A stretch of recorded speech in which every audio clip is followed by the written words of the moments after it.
आनंदपुर गांव में सोहन नाम का एक हलवाई रहता था। वह बहुत ही बढ़िया और स्वादिष्ट मिठाई बनाने के लिए जाना जाता था। इसकी वजह से उसकी दुकान पूरे गांव में बहुत मशहूर थी।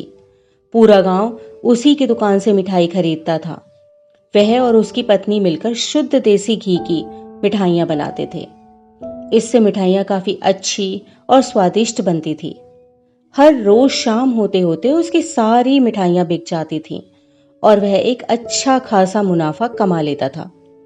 मिठाइयों से जैसे ही आमदनी बढ़ने लगी, सोहन के मन में और पैसा कमाने का लालच आने लग गया।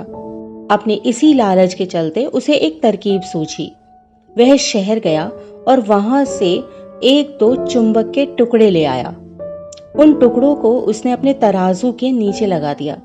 इसके बाद एक नया ग्राहक आया जिसने सोहन के पास से 1 किलो जलेबी खरीदी। इस बार तराजू में चुंबक लगाने की वजह से सोहन को अधिक मुनाफा हुआ। उसने अपनी इस तरकीब के बारे में अपनी पत्नी को भी बताया, लेकिन उसकी पत्नी को सोहन की यह चालाकी बिल्कुल अच्छी नहीं लगी। उसने सोहन को बहुत समझाया कि उसे अपने ग्राहकों के साथ इस तरह की धोखाधड़ी नहीं करनी चाहिए, लेकिन सोहन ने अपनी पत्नी की एक ना सुनी और वो हर रोज तराजू के नीचे चुंबक लगाकर अपने ग्राहकों को कम सामान देने लगा और धोखा देकर अधिक मुनाफा कमाने लगा।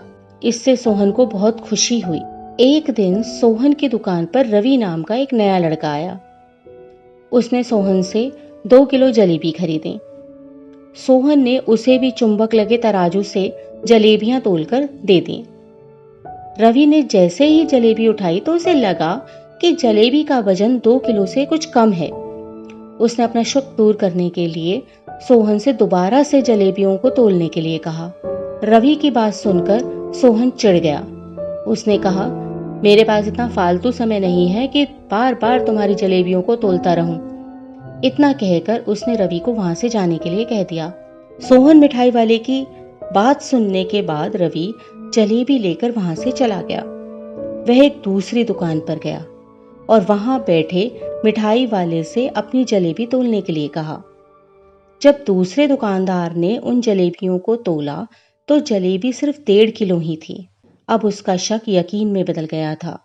उसे पता चल गया था कि सोहन मिठाई वाले के तराजू में कुछ गड़बड़ है। अब उसने तराजू की गड़बड़ को सबके सामने लाने का निश्चय कर लिया था और उसके लिए वो खुद एक तराजू खरीद लाया और उसे ले जाकर सोहन मिठाई वाले की दुकान के पास ही रख दिया। फिर रवि अपने सभी गांव के लोगों को वहां पर इकट्ठा करने में लग गया। जैसे ही लोगों की थोड़ी भीड़ बढ़ने लगी तो उसने गांव के लोगों को कहा कि आज मैं आप सभी लोगों को एक जादू दिखाऊंगा।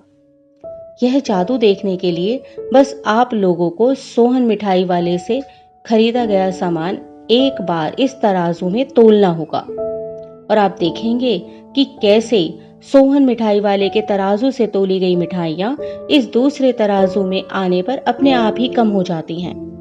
कुछ देर बाद 1-2 लोग मिठाई लेकर रवि के पास पहुंचे तो उसने ऐसा करके भी दिखा दिया।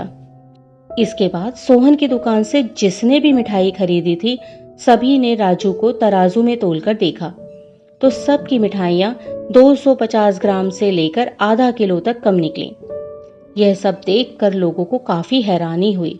अपनी दुकान के पास ही यह सब होता देखकर सोहन मिठाई वाला रवि से झगड़ा करने लगा। उसने लोगों को बताया कि रवि यह सब नाटक कर रहा है अपनी बात को सही साबित करने के लिए। रवि सीधे सोहन मिठाई वाले का तराजू लेकर आया और तराजू में लगे हुए चुंबक को निकालकर सबको दिखाने लगा। यह देखकर गांव वालों का गुस्सा 7वें आसमान पर चढ़ गया। सब ने मिलकर उस लालची मिठाई वाले को खूब मारा। अब उस लालची मिठाई वाले को अपने लालच और उसके कारण की गई गलत हरकतों पर पछतावा हो रहा था।